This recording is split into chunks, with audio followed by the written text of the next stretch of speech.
never done my own live, and I'm normally, if I'm ever live, it's only with Maury Yoshiyahu at the Awakening Remnant Coalition.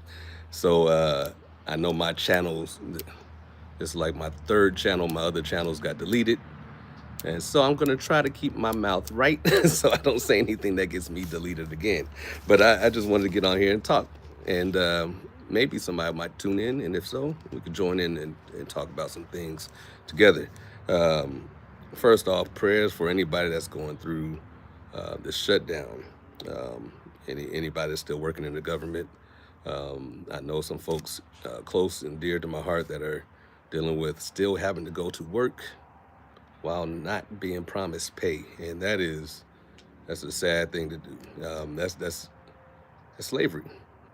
Um, you're supposed to get paid for the work you do. You should be able to count on that payment, especially from the government, which is supposed to be one of the richest and most wealthy countries in the world. So it's sad for all of these citizens of America who are working, doing their jobs, and then not being paid for the job. So my heart goes out to you. Stay strong. Keep praying to the Most High Yah. Keep trusting in His Word. He's reach out to people, family, friends that you can trust, and know that you will make it through this. There are a lot of measures you can do, as people have already been putting out there. Food pantries, different organizations that can help. But one thing that we can all do is we can plant something. Yeah, we might not all have yards and space, but we can all plant something in the house. If everybody does a little bit of that, we can offset some of these hardships that are coming, especially now that we're hearing about benefits being cut off for millions and millions of Americans. We really, um, I don't think we've seen anything like this. So we don't give into the fear. We anticipate what might be coming, but we stand strong and saying, look, let's do what we can. So you can do a little bit of gardening in the house. You can plant some things in the house and you can grow some things. You might say, oh, I can't grow much, but anything is better than nothing. We've been telling folks to try to garden, try to start setting up some kind of food reserves, putting some things away for some time now. And now the test is really coming. So it's never too late. If you haven't done anything, you can still do something. The next time you go to the store, just buy a couple extra cans, buy some extra beans and rice. We always tell folks to do that because at last you don't need refrigeration. But you can plant some things in the house. You plant some things in the garden, but you can also get those shelf-stable items. Soup cans go a long way. They can help you out, and they don't cost that much. For those who live next to Dollar Generals and Dollar Trees, we have one right down the street from us. They have some deals that you can buy a couple. You don't have to go crazy. I know money is already tight, I do, but you can buy a couple to offset and get yourself prepared today. If you know somebody that's going, or you know somebody that's going through some hard times, next time you go to the store, just buy one or two more cans. We can start stocking up some things. Buy a couple extra jugs of water or purification for water.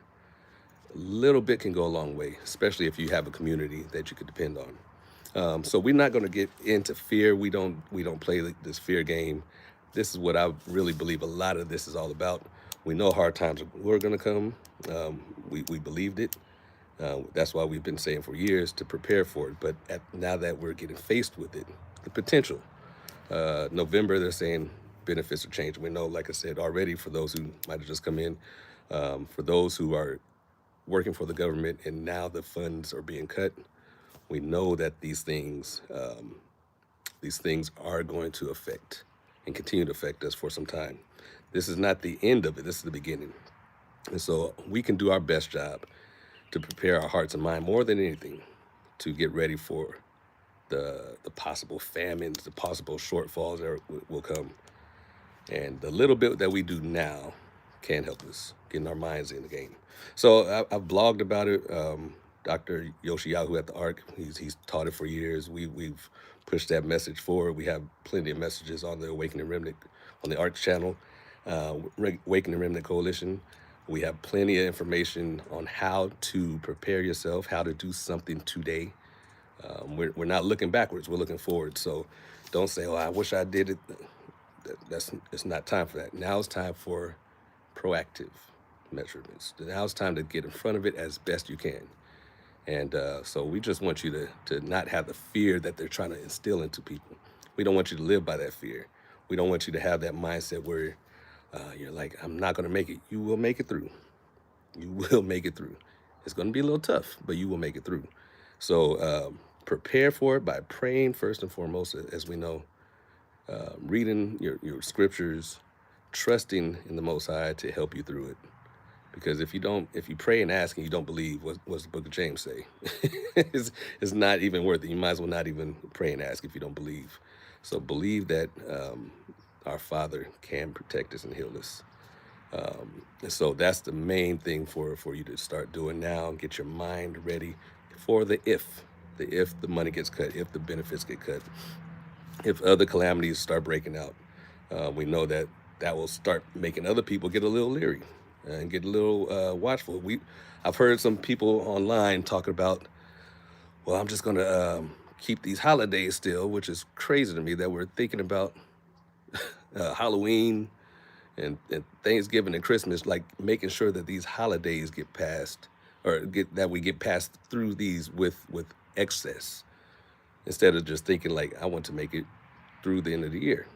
That should be our first mindset, not that we want to celebrate a day of darkness, a time of darkness, or as we call it, the season of the witch, or as they call it, the season of the witch, which we're in now.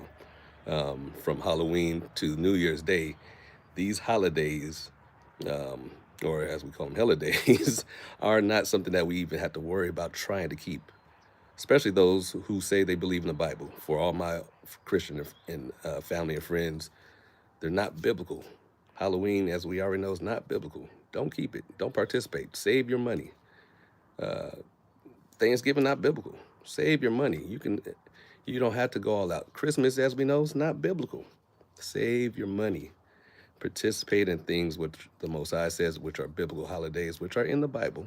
I blogged about that. I'll put that in the comments. But we don't have to worry about trying to live up to this expectation while this nation is not giving any help to the people who need it most. Those who are on SNAP, buy what you can now, stock up, and then if it doesn't come, you will make it through if you have the mindset to survive. I'm not trying to spook anybody like they're trying to do. I see a lot of people getting scared, like I said, and making plans to steal. We don't steal. We don't fall in that trap. We're not out here trying to be the type of people who say, I'm going to make sure I have it by stealing. No, there are helping agencies out there. It doesn't have to ever get to the point where we have a plan to steal, because especially if we're broadcasting that, like some people are doing online ignorantly, these algorithms are tracking everything. So best believe they'll be tracking you even more. Don't put something out there that's kind of foolish. Well, that's not kind of foolish. That's downright foolish to say, I'm just going to make do. I'm going to steal to make sure Christmas happens. I'm going to steal to make sure Thanksgiving happens.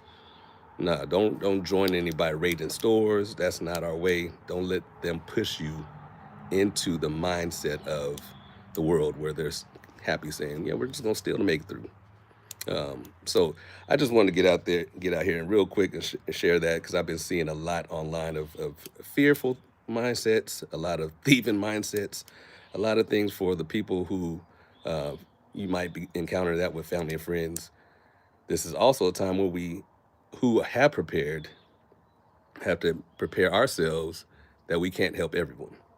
We've been trying to tell everyone to prepare a little bit today for in case of tomorrow. But now that tomorrow might be coming, we can't help everyone.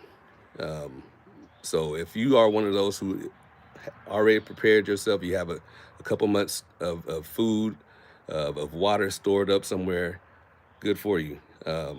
Maybe if you can, this would be the time that you set up an additional bin for somebody that you know and try to help jumpstart them on their own savings and preparedness plans. But you can't be the one to save everyone. So don't put it out there too much that you got a little excess, because we know what happens. People like to come and come looking. So we don't steal, we prepare.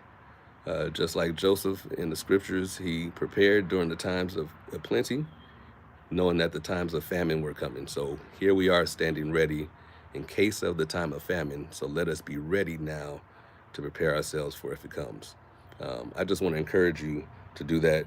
Read your Bible, pray, keep the commandments, and we will make it through. We don't give in to fear. We don't give into the fear mongering that these nations have given us. It's just not our way. So don't give into the fear. Stand strong. Do what you can today. You will make it through. All right? The Most High loves you, and we do too. Shalom, shalom.